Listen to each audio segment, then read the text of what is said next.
Fantastic interview if you let him speak. And that's exactly what I did.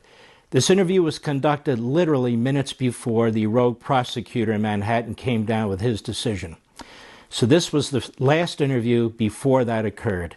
I really want you to check this out. And by the way, you can get the book at 45books.com, amazon.com. This is the exclusive first interview. And ladies and gentlemen, the book comes out on Tuesday. Enjoy. It's a pleasure to be in Mar-a-Lago. This is a fantastic place. It's amazing. Thank you. Well, we're going to have a good time here. I'm not Andrea Mitchell, as you can tell. I'm not Maggie Haberman. I'm not here to play games and tricks and all the rest. You have a book that's coming out that's a fantastic book, Letters to Trump. Throughout your life, throughout your career as a businessman, you're on TV, politics. As I went through this book, it's actually quite amazing. Sports, all these people writing you these letters. And they all love you. I want to talk about some of these people because this is really, it's a book of letters, but it's a fantastic history. And I think you can help us talk about it a little bit too. Oprah Winfrey, she writes you 3 letters that you have in the book. She adores you. She writes, only a king knows how to treat a queen, you being the king, she being the queen. She would visit you at Mar-a-Lago often. And now she says, well, that was 20 years ago. What do you make of that? Well, I haven't changed, and my views haven't changed very much. I think I've been pretty consistent over the years. We want security, we want a great country, we want a strong military, we want borders, and we want good elections and education and housing and everything. I certainly haven't changed very much. I think the thing that changed is I ran for office. She actually says in one of her letters, I think somewhat kiddingly, but we should run together what a team would be. And I put that letter in the book. Look, I got along great with her. She was here many times. In fact, Roger King, the great Roger King, King World, she asked whether or not we could have his funeral here. That was probably one of the most important, maybe the most important, but one of the most important people in her life. And he was a fantastic man. He did an incredible job, a real character. He was a friend of mine also. We had his funeral here. It was held by Oprah. And she said, I just saw the most incredible place in the world called Mar-a-Lago. We have to have the funeral there. And, you know, we don't do funerals, but we did one in that case.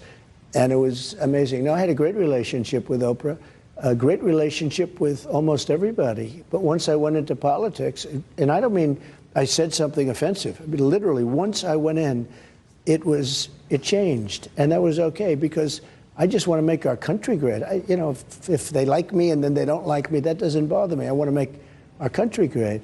But it is incredible when you look at the difference between those letters and now. Now, in some cases, people like me better.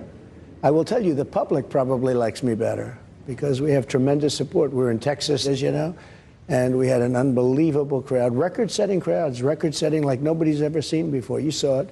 We're doing very well, and we have to do well, because if we don't do it, if we don't get this back, if we don't take our country back, we're not going to have a country. It's literally, we're not going to have, it's total chaos. It's a mess. Every single thing you see in the news, Ukraine, Russia should have never happened. Inflation should have never happened. Every single thing, the way we pulled out of Afghanistan, where we gave them $85 billion, $85 billion worth of equipment, the best. You know, they're the second largest arms dealer in the world right now. We gave it to them, brand new trucks, brand new planes, brand new guns, rifles, 700,000 rifles and guns. Think of that, 700,000. They only need 40,000, probably not even that. So they're selling the rest, making a fortune. We left it there. And I was the one that was getting out. I got them down, you know, it was enough, 21 years, it was enough.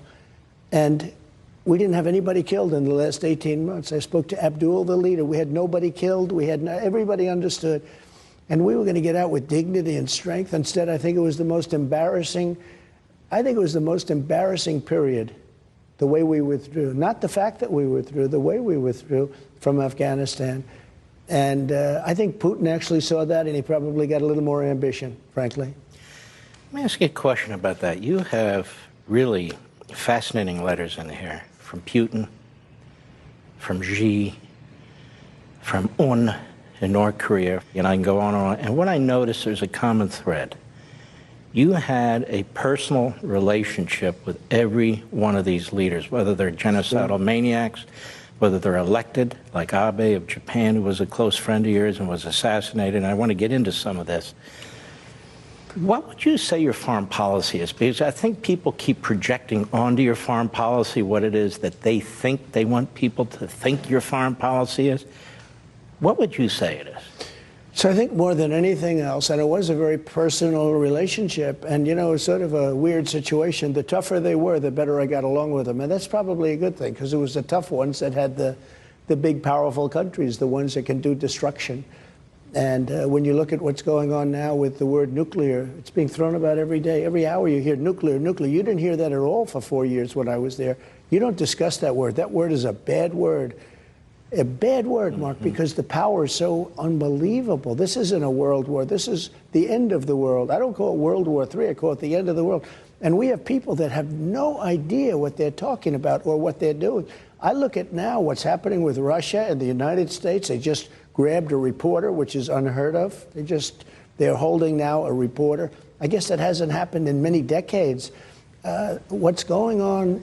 We are at, in my opinion, because of the power of weaponry, mostly nuclear, but other things also, we are in the most dangerous position we've ever been in as a nation right now. And we have a leader that just doesn't know what's going on. He just doesn't know what's going on. And we want to be nice about it. Everybody wants to be nice about it. But the world is at balance, and this country went